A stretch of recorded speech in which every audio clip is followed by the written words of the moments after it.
కాంగ్రెస్ ప్రభుత్వంపై రసమయి బాలకిషన్ ఫైర్ అయ్యారు. సంజయ్పై కౌశిక్ రెడ్డి దాడి చేశారని ఆరోపిస్తున్నారని, కానీ తనపై ఎవరూ దాడి చేయలేదని ఆయన చెప్పారని అన్నారు. అలాంటప్పుడు కౌశిక్ రెడ్డిపై కేసులు పెట్టడం ఏంటి అని ప్రశ్నించారు. కౌశిక్ రెడ్డి దాడి చేసిరు అని చెప్పేసి మీరు చెప్తా ఉన్నారు. స్వయంగా అక్కడ ఉన్నటువంటి ఎమ్మెల్యే సంజయ్ గారు బయటగా చేంజ్ చెప్పారు, నా మీద ఎలాంటి దాడి కానీ జరగలేదు, నన్ను నెట్టివేయడం కానీ ఎలాంటిది జరగలేదు అని చెప్పేసి స్వయంగా ఎమ్మెల్యే చెప్తా ఉంటే అక్కడున్నటువంటి వ్యక్తులు ఇలా 4 కేసులు ఒక వ్యక్తి మీద ఎవరైనా ఒక కేసు పెడతారు.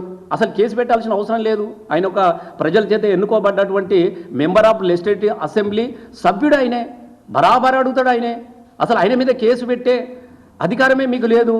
కానీ ఒక ఉద్దేశపూర్వకంగా అంటే బీఆర్ఎస్ ఎమ్మెల్యేలను వేధించాలి, బీఆర్ఎస్ ఎమ్మెల్యేలను అణగదొక్కాలి, బీఆర్ఎస్ ఎమ్మెల్యేలు ప్రశ్నిస్తున్నారు కదా, ప్రజల వైపు నిలబడుతున్నారు కదా, వీళ్ళని ప్రజల్లో లేకుండా చేయాలన్నటువంటి ఒక దుర్బుద్ధితోని అనేక రోజులుగా మనం పాడి కౌశిక్ రెడ్డి మీద జరుగుతున్నటువంటి దాడులు కూడా మనం చూస్తూ ఉన్నాం.